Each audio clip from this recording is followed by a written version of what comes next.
जय हिंद भारतवासियों, मैं major Nasreen Fatima, squadron leader retired, आप सबका स्वागत करती हूँ डिफेंस इंडिया न्यूज़ में। हमारे शो डिफेंस की बात मेजर नसरीन के साथ में आज मैं बहुत ही अहम और बहुत ही हैरान कर देने वाला मुद्दा आपके समक्ष लेके आई हूँ, और वो मुद्दा है पाकिस्तान ऑक्युपाइड कश्मीर का और एक बहुत ही बड़ी साजिश का जो चीन और पाकिस्तान भारत के खिलाफ कर रहे हैं। आइए आगे बढ़ते हैं और जानते हैं कैसे। पाकिस्तान ऑक्युपाइड कश्मीर की बात करूं तो पाकिस्तान ऑक्युपाइड कश्मीर में एक बहुत ही बड़ा एयरबेस है जो कि पाकिस्तान ने बनाया है, स्कर्दू एयरबेस। पाकिस्तान ऑक्युपाइड कश्मीर की अगर इतिहास की बात करूं तो ये एक इलीगल टेरिटरी है जो कि पाकिस्तान ने ऑक्युपाई किया है जम्मू कश्मीर का। जब हमें आज़ादी मिली तब हमारा जो JNK था, जम्मू कश्मीर था, हमारे महाराजा श्री हरि सिंह के अंडर में था, और तब उन्होंने इंस्ट्रूमेंट ऑफ एक्सेशन साइन नहीं किया था भारत सरकार के साथ, और इसके चलते क्या हुआ कि पाकिस्तान ने घुसपैठ चालू कर दी, आतंकवादियों को भेज दिया और इस पाकिस्तान ऑक्युपाइड जो टेरिटरी है इसको हथिया लिया, जो कि अब कहलाता है पाकिस्तान ऑक्युपाइड कश्मीर। तो इसका और इस पे पाकिस्तान ने क्या किया है, इस पे पाकिस्तान ने अपना कब्ज़ा जमा लिया है और अब पूरी तरीके से पाकिस्तान की सरकार के अंडर में आता है। यहाँ मिलिट्री बेस स्टैब्लिश हो चुका है पाकिस्तान का, यहाँ पर पाकिस्तान का एयरबेस बन चुका है, फुल फ्लैश्ड एक बहुत ही बड़ा स्कर्दू एयरबेस है जिसको जो है पाकिस्तान यूज़ कर रहा है। और हैरान कर देने की बात यह है कि पिछले 2 महीने में हमने तकरीबन 40 से भी ज़्यादा जो है फाइटर जेट्स को उड़ान भरते हुए हमारे सूत्रों ने देखा, हमारे सूत्रों ने हमें खबर दी, हमें पता चला है कि 40 से भी ज़्यादा J-10, J-11 fighter jets China के वहाँ पर ऑपरेट कर रहे हैं, वहाँ पर लैंडिंग और टेक ऑफ की प्रैक्टिस कर रहे हैं। हमें साथ ही ये भी बहुत ही बड़ी खबर मिली है कि चाइना ने पाकिस्तान के साथ दोनों ने जॉइंट मिलिट्री एक्सरसाइज किया है। ये भी बहुत ही बड़ी खबर सुनने में आ रही है। और साथ ही IL-78 जो कि मिड एयर रिफ्यूलर होता है उसको भी देखा गया है यहाँ पर ट्रेनिंग के दौरान। और स्कर्दू एयरबेस की बात करें तो बहुत ही महत्वपूर्ण ये एयरबेस है पाकिस्तान ऑक्युपाइड कश्मीर में। यहाँ पर ऑलरेडी 2 रनवे हैं, जो तकरीबन एक जो है 2.5 किलोमीटर के तकरीबन है और एक है 3.5 किलोमीटर के तकरीबन, और तीसरा जो है हमें सूत्रों से पता चला है कि चाइना पूरी तैयारी के साथ बना रहा है। तो हमें इससे क्या पता चलता है, ये एक बड़ी साजिश की ओर इशारा कर रहा है, ये इशारा कर रहा है ट्रू फ्रंट वॉर की ओर इशारा कर रहा है, जिसमें हो सकता है कि भविष्य में पाकिस्तान और चाइना मिलके जो है इंडिया पे अटैक करें।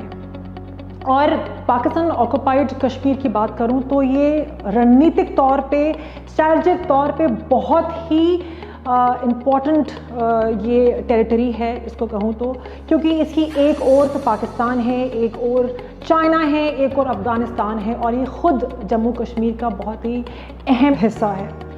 और हम बात करते हैं कि स्कर्दू एयरफोर्स बेस ही क्यों चाइना यूज़ कर रहा है। स्कर्दू एयरफोर्स बेस चाइना इसलिए यूज़ कर रहा है क्योंकि उसके जो अपने एयर बेस जो कि नज़दीक हैं लद्दाख के, कश्मीर के, जो कि तिब्बत में हैं, जो 3 बड़े एयर बेसेस हैं जिसका नाम है काशगर, होतन और नागी गुंसार, जो कि बहुत ही ऊंचाई पे हैं, जिसमें कि 2 जैसे कि काशगर और होतांग जो है तकरीबन 11,000 फीट पर है, नागी गुंसार तकरीबन 14,000 फीट की ऊंचाई पे है, जो कि दुनिया का एक बहुत ही बड़ी ऊंचाई पर एयरबेस है एक दुनिया का।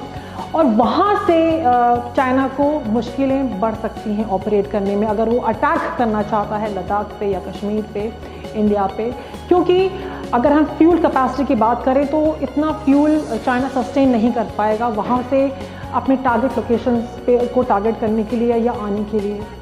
और साथ ही उसकी मारक क्षमता, जो वेपन लोड कैरिंग क्षमता है वो भी कमज़ोर पड़ जाएगी। इसीलिए स्कर्दू एयरबेस एक बहुत ही महत्वपूर्ण एयरबेस बन जाता है अगर हम चाइना की बात करें तो। साथ ही एक बहुत ही बड़ी खबर आ रही है कि पैंगोंग जो लेक है उसके पास जो एयरबेस है वहाँ पर चाइना जो है एक नया एक एयरबेस बना रहा है, उस एयरबेस पे और ज़्यादा ज़ोर शोर से काम कर रहा है। और ये एयरबेस जो है तकरीबन हम कहें तो 233 किलोमीटर की दूरी पे है गलवान वैली के। तो इससे क्या पता चलता है? इससे ये साफ पता चलता है कि चाइना इस कदर डर गया है इंडिया से, चाइना इस कदर इंडिया के रणनीतिक फैसले से डर गया है कि चाइना अब इन सब एयरबेस बना रहा है और पाकिस्तान से मिलकर के योजना तैयार कर रहा है भारतीय सेना के खिलाफ, भारत के खिलाफ। अब हम बात करते हैं कि क्या हमारी सरकार ने किया। हमारी सरकार ने क्या कुछ नहीं किया। अगर हम फॉरेन डिप्लोमेसी की बात करें, फॉरेन टाइज की बात करें, हम अपने माननीय प्रधानमंत्री श्री नरेंद्र मोदी जी की बात करें, अभी हमारे सूत्रों से पता चला है कि वो रिसेंटली जो है लद्दाख का उन्होंने दौरा किया। उनके साथ जनरल बिपिन रावत भी गए थे, हमारे जो आर्मी चीफ हैं जनरल नरवाने भी वहाँ पर गए थे। उन्होंने दौरा किया, उन्होंने जायज़ा लिया उन सब एरियाज़ का। ये बहुत ही बड़ी खबर आ रही है और ये बताती है स्थिति की सीरियसनेस के ऊपर कि ये कितना संवेदनशील ये मामला हो रहा है और ये बढ़ता ही जा रहा है। हमारे सरकार के जो रक्षा मंत्री हैं माननीय राजनाथ सिंह, उन्होंने जो हमारी कंट्रीज़ हैं वर्ल्ड की जिनके साथ में डिफेंस टाइप हुए हैं उसको बूस्टअप किया है, उसको फॉलो अप किया है। और अभी रशिया से अनुमान है कि जल्द से जल्द जो है हमारे S-400 surface to air missile आने वाले हैं जो कि सीमा पर तैनात हो जाएंगे। ये होवित्ज़र तोपें हैं और एडवांस तोपें हैं, उनका जो रेंज है बहुत ही लंबा है और बहुत ही इफेक्टिव है। और ये भी डील हुई है कि सुकोई 30s और कई मिग एयरक्राफ्ट्स भी आने वाले हैं जो कि अब जो है बॉर्डर पर तैनात हो जाएंगे। और अगर हम बात करें राफेल एयरक्राफ्ट की, तो राफेल एयरक्राफ्ट की एक टुकड़ी जो है जल्द से जल्द अनुमान लगा रहे हैं कि 27 जुलाई को राफेल एयरक्राफ्ट बॉर्डर एरिया पे तैनात हो जाएगा। और ये राफेल एयरक्राफ्ट की स्पेशलिटी की मैं बात करूं तो ये एक मल्टी रोल एयरक्राफ्ट है और एफिशिएंसी वो ये है कि वो लॉन्ग रेंज स्ट्राइक कर सकता है, शॉर्ट रेंज स्ट्राइक कर सकता है, काफ़ी केपेबल है वॉर टाइम सिनेरियो के लिए। और अगर हम सुकोई 30 MKI की बात करें तो वो भी राफेल की ही तरह है और वो ऑल वेदर एयरक्राफ्ट है, मौसम का उस पर कोई भी असर नहीं पड़ता। हमारे पास अपाचे जो आर्म्ड हेलीकॉप्टर्स हैं वो भी तैनात हैं बॉर्डर पे, चिनूक जो हैवी लिफ्टर्स हैं वो भी तैनात हैं। तो भारतीय वायुसेना पूरी तरीके से तैयार है। भारतीय सेना की बात करें तो इन्फेंट्री बटालियंस, आर्मर्ड रेजिमेंट्स, हमारे आर्टिलरी रेजिमेंट्स पूरी तरीके से तैयार हैं। इनफैक्ट पूरे भारत की घेराबंदी हो चुकी है। अगर हम बात करते हैं कि इंडियन नेवी की, तो इंडियन नेवी के वॉरशिप्स भी तैनात हो चुके हैं। इंडियन नेवी भी पूरे तरीके से तैयार है किसी भी तरीके के अटैक पे जवाब देने के लिए, करारा जवाब देने के लिए।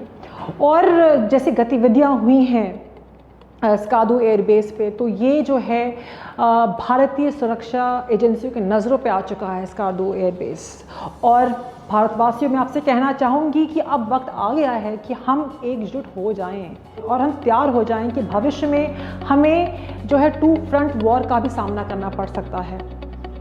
तो अब वक्त आ गया है कि हम तैयार हो जाएं और हम समर्थन करें अपनी सेनाओं का, भारतीय सेनाओं का, हम समर्थन करें अपनी सरकार का और हम एकजुट हो करके पाकिस्तान और चाइना के खिलाफ खड़े हों।